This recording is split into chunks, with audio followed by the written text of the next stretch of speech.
నమస్కారం. నేను మీ సిరి. Welcome to నిన్ను కోరి. ఈరోజు కథ ప్రేమ చదరంగం పార్ట్ 59. రచించిన వారు బృందా గారు. ఇక కథలోకి వెళ్తే, ఫ్లవర్ వాజ్ పైన ఫింగర్ ప్రింట్స్ చెక్ చేయండి. అదో అనగానే దిమ్మ తిరిగి మైండ్ బ్లాంక్ అయిపోయింది అనిక భువనేశ్వరులకు. అలాగే సార్ అని ఏసై గారు తన క్లూస్ టీంతో పగిలిపోయిన ఫ్లవర్ వాజ్పై ఫింగర్ ప్రింట్స్ చెక్ చేస్తుంటే అనిక భువనేశ్వరి గుండెల్లో రైళ్లు పరిగెడుతున్నాయి. ఒళ్ళంతా ముచ్చముటలు పడుతుంటే చేతులు నలుపుకుంటూ టెన్షన్గా చూస్తున్నారు. సార్, దీనిపైన ఒకరి ఫింగర్ ప్రింట్స్ మాత్రమే ఉన్నాయి. వీళ్ళిద్దరివి తీసుకుని చెక్ చేస్తే ఎవరివి మ్యాచ్ అయితే వాళ్ళే ఇదంతా చేసింది అన్నారు ఎస్ఐ. అనిక గుండెలు జారిపోయాయి. తన పరిస్థితి ఏమవుతుందో అని భయం ఆవహించి తలంతా గిరున తిరుగుతున్నట్టుగా అనిపిస్తుంటే తల పట్టుకుని బెదురుగా భువనేశ్వర్ వైపు చూసింది. ఎలా తప్పించుకోవాలో అర్థం కాక తన పిచ్చి ప్లాన్తో అనికని చేజేతిలా ఇరికించినందుకు మెంటలెక్కిపోతుంది భువనేశ్వరికి. తాము వేసిన ప్లాన్ తమకి తిప్పుకొట్టి తాము తీసిన గోతిలో తామే పడబోతున్నందుకు భయాందోళనతో ఉక్కిరిబిక్కిరి అవుతున్నారు ఇద్దరు. ఈషు చేతులు కట్టుకుని నిలబడి వీళ్ళ వైపే సూటిగా చూస్తుంటే ఇంకా మెంటలెక్కిపోతుంది ఇద్దరికి. ఈషు ఫింగర్ ప్రింట్ శాంపిల్ తీసుకుని ఆఫీసర్ అనిక దగ్గరకు వస్తుంటే టెన్షన్తో అనిక కాళ్ళు చేతులు షివర్ అవుతున్నాయి. తన గుండె వేగం తనకి వినిపించేంత వేగంగా కొట్టుకుంటుంది. అను కూల్, ఏం కాదు, నేనున్నానుగా, నీకేం కానివ్వను. తనకి మాత్రమే వినిపించేలా ధైర్యం చెప్తుంది భువనేశ్వరి. మేడం, మీ ఫింగర్ ప్రింట్స్ అని ఆఫీసర్ అనేసరికి లేని ధైర్యాన్ని కూడగట్టుకొని ఫింగర్ ప్రింట్ పెట్టి గట్టిగా కళ్ళు మూసుకుంది అనిక. తన ఫింగర్ ప్రింట్స్ కూడా తీసుకుని ఆఫీసర్ ఎవరిది మ్యాచ్ అవుతుందో చెక్ చేస్తుంటే అలాగే బిక్కుబిక్కుమంటూ చూస్తున్న అనిక, సార్, ఆ మేడంది మ్యాచ్ అయింది అని ఆఫీసర్ అనిక వైపు చూపించేసరికి తన గుండాగినంత పనైంది. అదో శివాలన తల తిప్పి అనికను ఆగ్రహంతో చూస్తే ఇంట్లో వాళ్ళందరూ ఒక్కసారిగా నిర్ఘాంతపోయి చూస్తున్నారు. ఇక భువనేశ్వరి దొరికిపోయిన దొంగల అవమాన భారంతో రగిలిపోతుంది. ఆ టెన్షన్కి స్పృహ తప్పి పడిపోయింది అనిక. అమ్మాను అని భువనేశ్వరి గాబరా పడిపోతూ తన మొహం మీద నీళ్లు చల్లేసరికి స్పృహలోకి వచ్చి మెల్లిగా కళ్ళు తెరిచింది.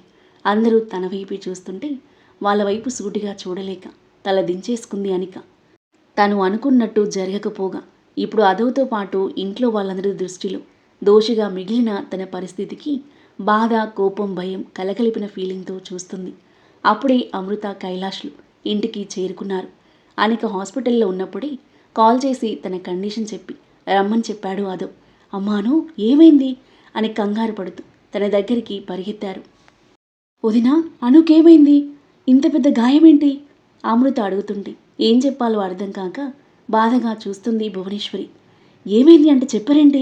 బావా, ఏమైంది నా కూతురికి అడిగాడు కైలాష్ ఆందోళనగా. ఏమైందా? పిచ్చి పట్టింది అన్నాడు విష్ణువర్ధన్ కోపంగా. పిచ్చి పట్టడం ఏంటి? అయోమయంగా చూశారు అమృత, కైలాష్. అవును, పిచ్చే పట్టింది.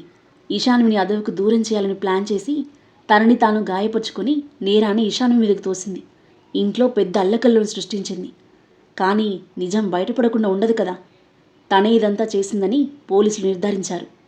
చేసిన తప్పుకి నీ కూతురికి జైలు తప్పదు. విష్ణువర్ధన్ మాటలకు ఒక్కసారిగా షాక్ అయ్యారు అనిక, ఆమె తల్లిదండ్రులు, భువనేశ్వరి. జైలేంటన్నయ్యా? అది చిన్నపిల్ల. అల్లుడు మీదున్న పిచ్చితో ఆ పిచ్చి పని చేసుంటుంది. ఇంకోసారి ఇలాంటి తప్పు జరగదు. నా కూతుర్ని వదిలేయండి అన్నయ్య ఏడుస్తూ అంది అమృత. మీరు అనుని ఇంట్లో ఉంచమన్నప్పుడే చెప్పాను మీకు వద్దు అని, లేనిపోని గొడవలు అవుతాయి అని. అయినా వినకుండా వదిలి వెళ్ళారు. తనేం చిన్నపిల్ల కాదు. తన ఆలోచనలు చాలా దారుణంగా ఉన్నాయి. మొదటిసారి ఈశాన్యని చంపాలని చూసింది.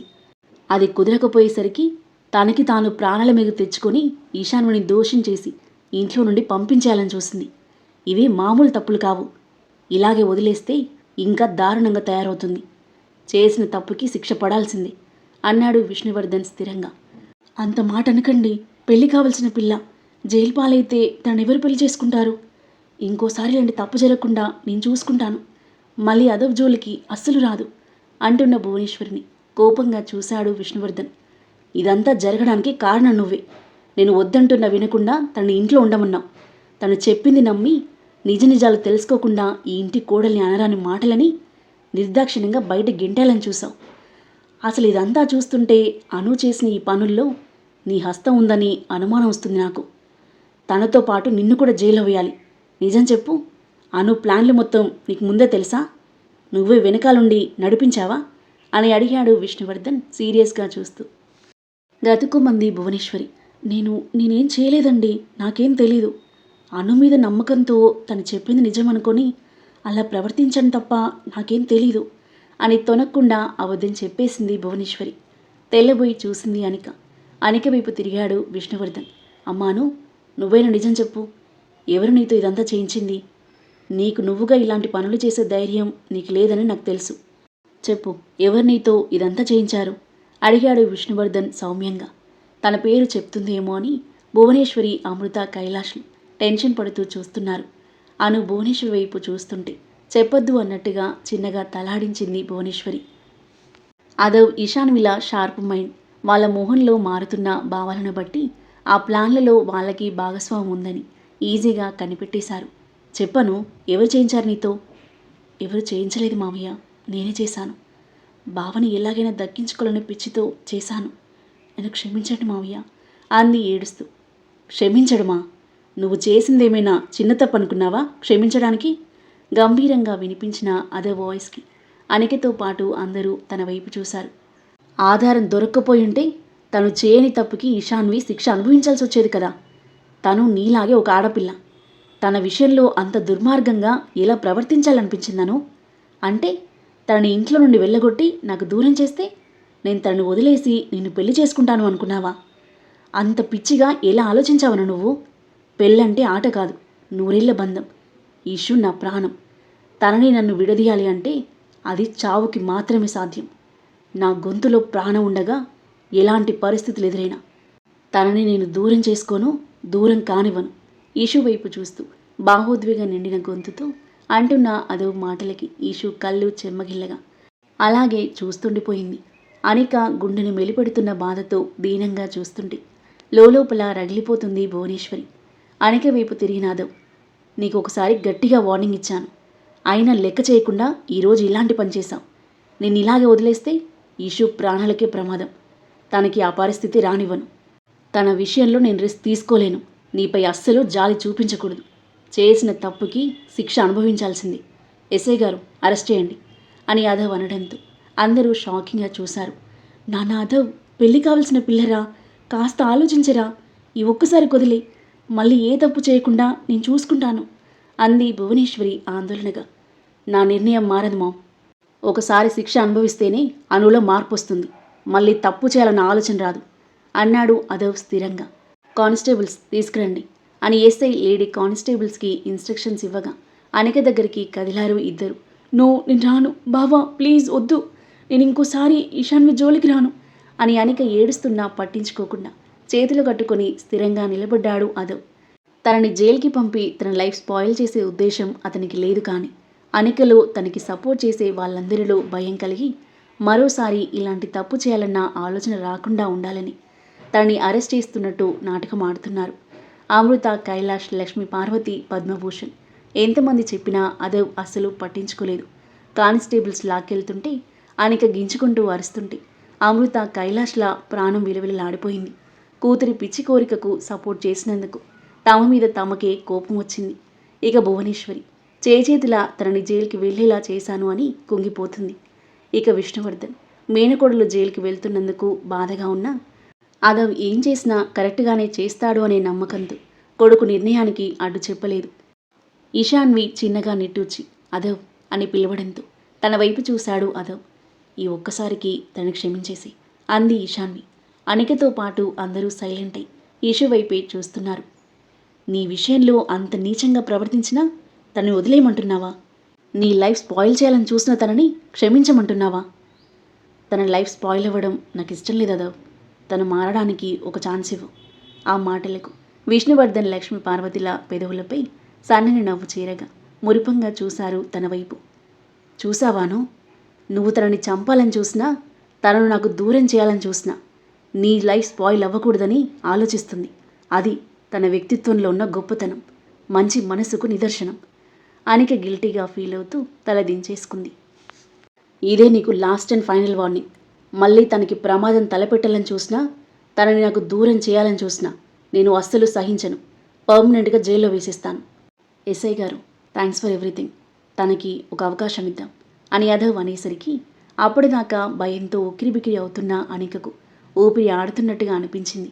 కానిస్టేబుల్స్ వదిలేయగా ఎమోషనల్ అవుతూ సోఫాలో కూలబడింది. అమృత, కైలాష్ నిశ్చింతగా ఊపిరి తీసుకొని ఈశాన్వి వైపు కృతజ్ఞతగా చూసి అనికకు ఇరువైపులా కూర్చొని దగ్గరికి తీసుకున్నారు. భువనేశ్వరి అమ్మయ్య అనుకుని చూస్తుంటే మిగతా ఫ్యామిలీ అందరూ హ్యాపీగా ఫీల్ అయ్యారు. ఓకే సార్, మళ్ళీ ఏదైనా ప్రాబ్లం అయితే వెంటనే ఇన్ఫామ్ చేయండి అని చెప్పేసి తన టీంతో పాటు ఎస్ఐ వెళ్ళిపోగా అనిక వాళ్ళ ఎదురుగా వచ్చి నిలబడ్డాడు అదో. అత్తయ్య, మావయ్య, మీ వల్లే అది అలా తయారైంది. దాని పిచ్చి వేషాలకు సపోర్ట్ చేయకుండా ఒక మంచి అబ్బాయిని చూసి వీలైనంత త్వరగా దానికి పెళ్లి చేయండి. దాన్ని తీసుకెళ్ళండి, జాగ్రత్త అని చెప్పాడు అదో. అనికని తీసుకుని మౌనంగా వెళ్ళిపోయారు అమృత, కైలాష్లు. తుఫాను వచ్చి వెలిసినట్టుగా ఉంది ఇంట్లో వాతావరణం. లోపలికి వెళ్ళబోతున్న భువనేశ్వరి అదో పిలుపుకి వెనుదిరిగి చూసింది. మామ్, ఒక్క విషయం. ఈశాన్వి నా భార్య, ఈ ఇంటి కోడలు. ఈ ఇంట్లో నీకెంత హక్కుందో తనకి అంతే హక్కుంది. తనని ఇంట్లో నుండి వెళ్ళగొట్టే అధికారం ఎవరికీ లేదు అని యాదవ్ సూటిగా చూస్తూ ఘాటుగా అంటుంటే ఉక్రోషంగా చూస్తుంది భువనేశ్వరి. ఇంకోసారి తన తప్పు లేకుండా ఈశాన్విని నిందించినా, నాకు దూరం చేయాలని ప్రయత్నించినా నేను అస్సలు సహించనుమో అని చెప్పేసి ఈశాన్వి చేయి పట్టుకుని అదో పైకి తీసుకెళ్తుంటే మండిపోతూ చూసి భువనేశ్వరి తన గదిలోకి వెళ్ళిపోగా అందరూ ఎవరి గదిలోకి వాళ్ళు వెళ్ళారు. అదవ్ చెయ్యి వదిలించుకుని బాల్కనీలోకి వెళ్ళి నిలబడింది ఈశాన్వి. అనిక తనని బ్లేమ్ చేయడం కంటే భువనేశ్వరి తనని ఇంట్లో నుండి గెంటేయాలి అనుకోవడం ఆమె చిన్ని మనసును అమితంగా బాధించింది. మనసంతా బాధతో బరువెక్కిన ఆదవ్ తనని నమ్మి సపోర్టుగా నిలవడం ఆమె మనసులోని భారాన్ని, బాధను తగ్గించి మనసును తేలికపరిచింది. ఆమెను బాధగా చూస్తూ దగ్గరికి అడుగులు వేసిన ఆదవ్ సారీ ఇషు అంటూ ఆమెను గాఢంగా హృదయానికి హత్తుకున్నాడు. ఈశాన్వి ఏం మాట్లాడలేదు, విడిపించుకోలేదు. చేతులు కిందకు వేలాడేసి అలాగే నిలబడిపోయింది. అదవ్కి ఏం మాట్లాడాలో అర్థం కాలేదు. పెళ్లి చేసుకుని తనని సంతోషంగా చూసుకోవాలనుకున్నాడు.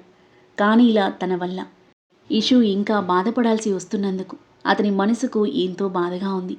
ఆమె వెన్ను నిమురుతూ కాసేపు ఉండిపోయిన అదవ్ భుజాలు పట్టుకుని తనని దూరం జరిపి నిర్లిప్తంగా చూస్తున్న ఆమె మోముని చేతిలోకి తీసుకుని నుదుటిన ముద్దు పెట్టుకున్నాడు. ఆ తరువాత ఏం జరగబోతుంది? ఈశాన్వి అదో ప్రేమను అర్థం చేసుకుని అతనికి దగ్గర కానుందా? అనిక విషయం తెలిసి సామ్రాట్ ఎలా రియాక్ట్ అవ్వనున్నాడు? అనిక వెనుకుంది సామ్రాట్ అనే నిజాన్ని అదవ్, ఈశాన్వి కనిపెట్టగలరా? భువనేశ్వరిలో మార్పు వస్తుందా? ఈ ప్రేమ చదరంగం ఎలాంటి మలుపు తిరగబోతుంది? అద్భుతమైన కథనంతో, ఊహకందని మలుపులతో, మనసును హత్తుకునే సన్నివేశాలతో ఎంతో ఆసక్తిగా సాగి ఈ కథ యొక్క నెక్స్ట్ ఎపిసోడ్ కోసం మన నెక్స్ట్ వీడియో చూడండి. కథ నచ్చితే లైక్ చేయండి. ఈ కథపై మీ అభిప్రాయాన్ని తప్పకుండా కామెంట్ చేయండి.